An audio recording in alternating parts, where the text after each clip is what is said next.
Maharashtra bulletin, आपला महाराष्ट्र, आपली बातमी। नाशिक विधान परिषद निवडणुकीच्या पार्श्वभूमीवर महायुतीत मोठा राजकीय संघर्ष उफाळून आलाय।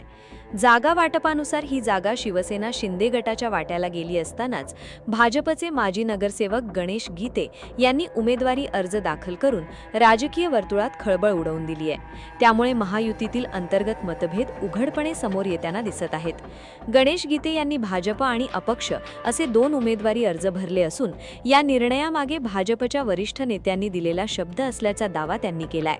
मुख्यमंत्री देवेंद्र फडणवीस, प्रदेशाध्यक्ष रवींद्र चव्हाण आणि मंत्री गिरीश महाजन यांनी उमेदवारीबाबत आश्वासन दिले होते असे गीते यांचे म्हणणे आहे।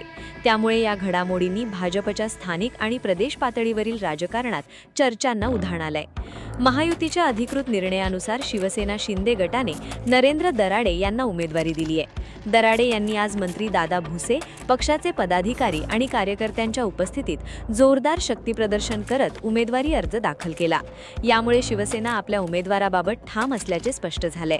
या निवडणुकीतील सर्वात महत्त्वाची बाब म्हणजे गणेश गीते यांच्या अर्जावर भाजपच्या अनेक स्थानिक पदाधिकाऱ्यांनी सूचक आणि अनुमोदक म्हणून स्वाक्षऱ्या केल्याची चर्चा आहे। त्यामुळे स्थानिक भाजप कार्यकर्त्यांचा मोठा गट गीते यांच्या पाठीशी असल्याचे संकेत मिळतायत। या घडामोडींमुळे भाजप प्रदेश नेतृत्वाची ही डोकेदुखी वाढली असल्याचे बोलले जात आहे।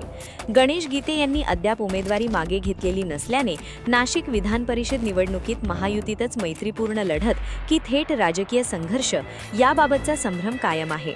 भाजपचे वरिष्ठ नेते कोणती भूमिका घेतात आणि गणेश गीते माघार घेतात की लढत कायम ठेवतात याकडे संपूर्ण राज्याचे लक्ष लागले। नाशिकच्या या राजकीय घडामोडींमुळे विधान परिषद निवडणुकीची रंगत आणखी वाढली असून महायुतीतील अंतर्गत समीकरणांची खरी परीक्षा होणार असल्याचे चित्र निर्माण झाले। महाराष्ट्र बुलेटिनसाठी सयाजी पवार, नाशिक। महाराष्ट्र बुलेटिन, आपला महाराष्ट्र, आपली बातमी।